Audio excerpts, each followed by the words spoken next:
بسم الله الرحمن الرحيم.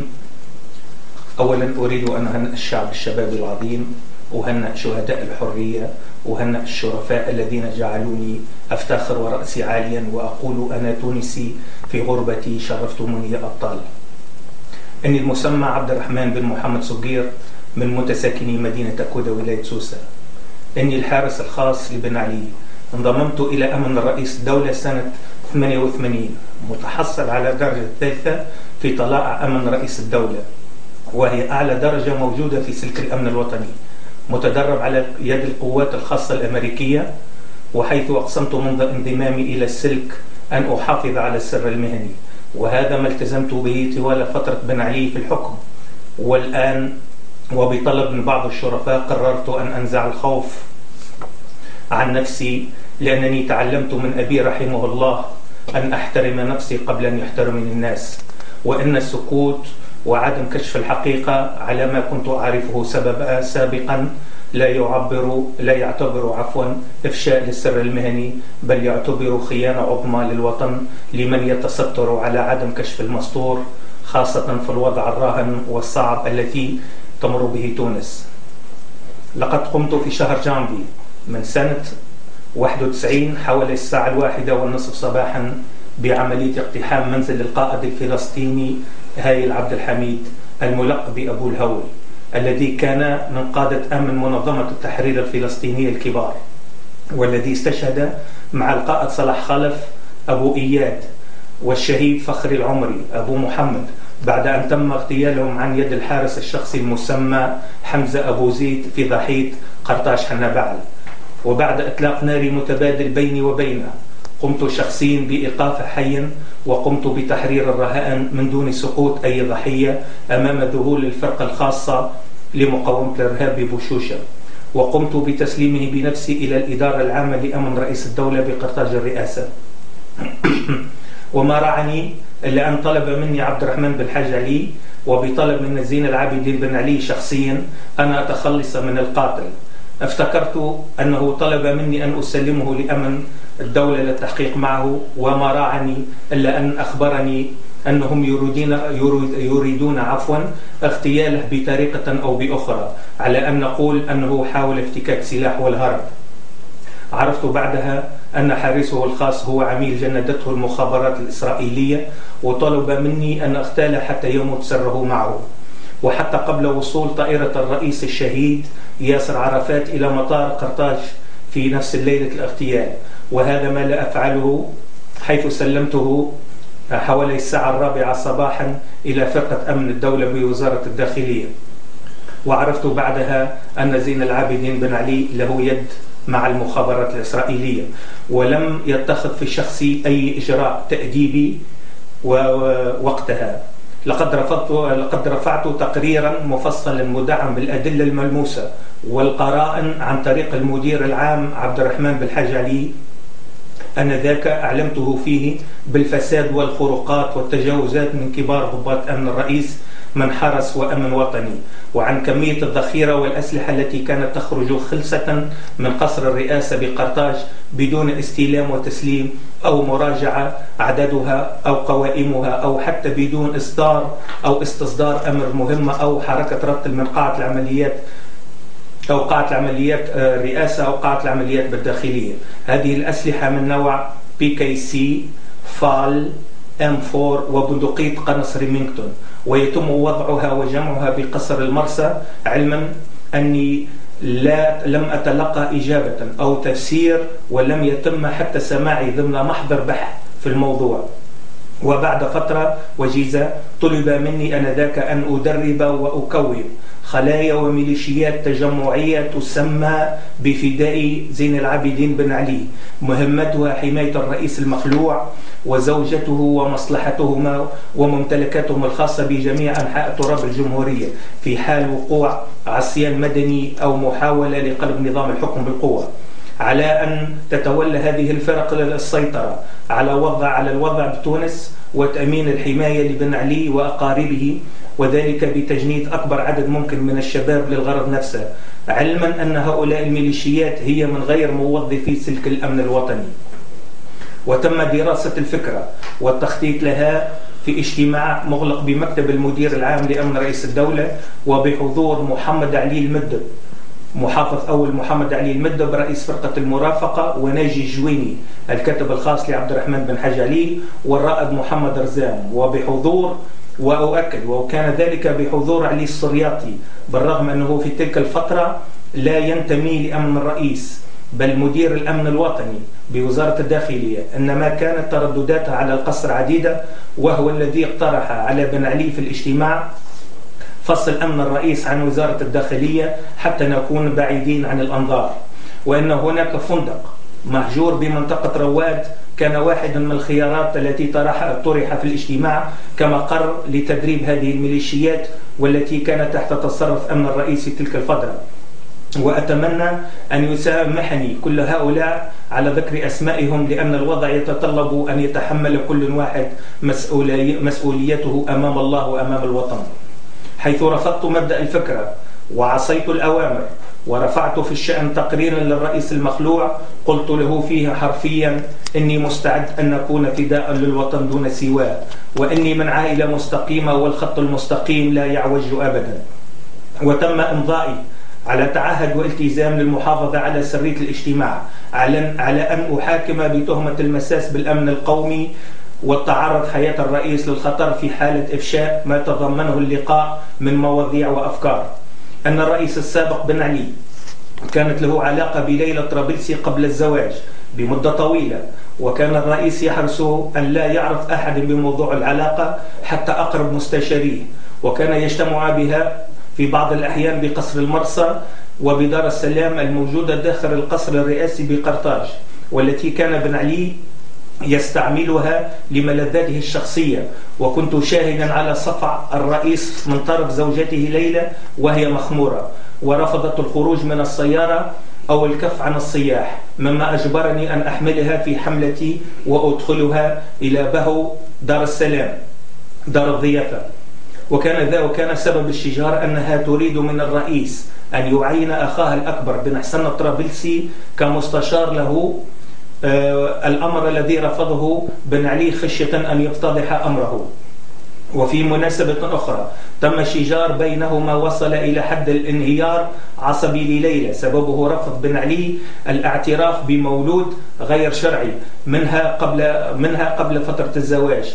وهنا مانيش نحكي على حليمة ولا نسرين، بل مولود ثالث قال أن بن علي قال لها أنه هو مش من صلبه. وإني أستغرب صمت الدكتور محمد قديش حتى الآن في هذا الموضوع، فهو على دراية بكل ما حصل من قبل.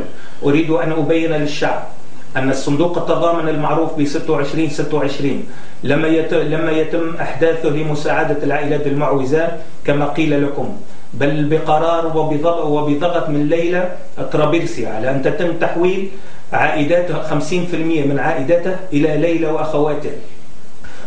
عفوا.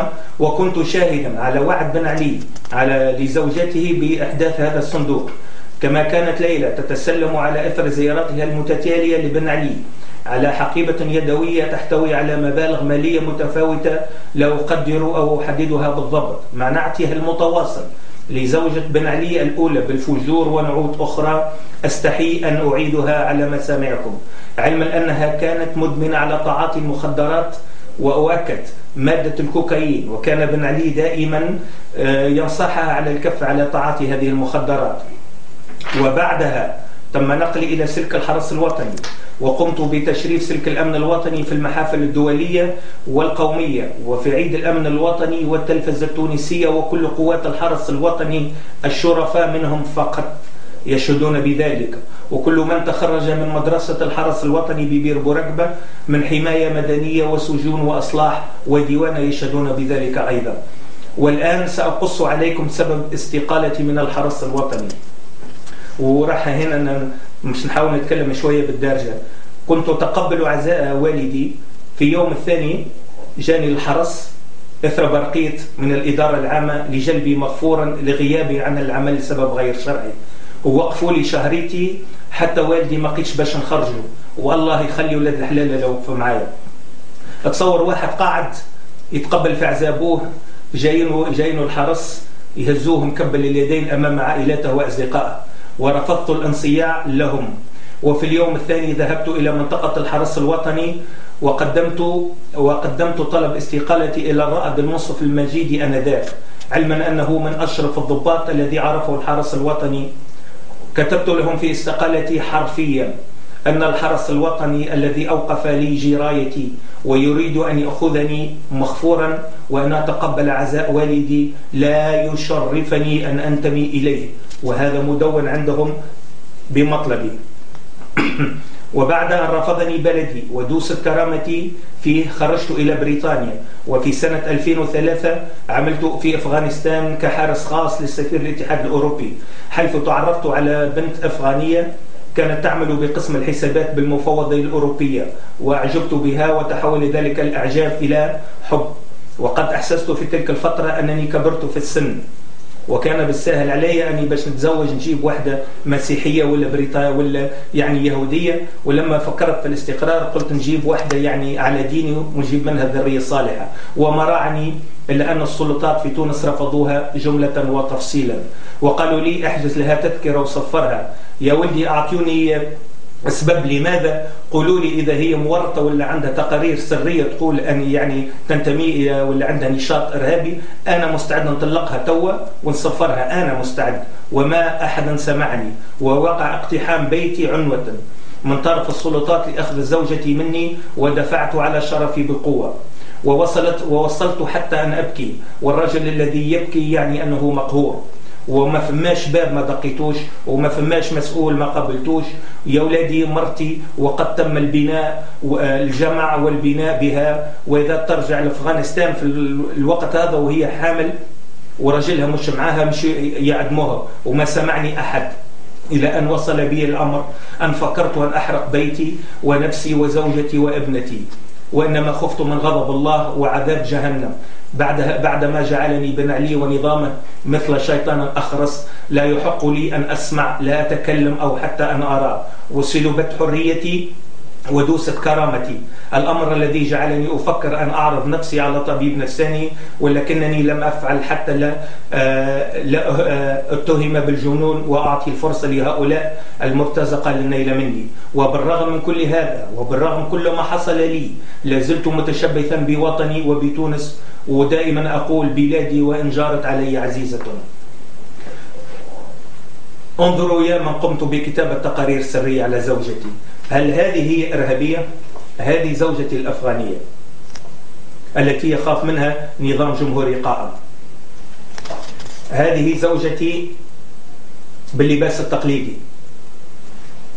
هذه بنتي مريم اللي يحبوا ياخذوها مني ويصفروها، يا لندراها الملايكة هذه شكون مشي رباها.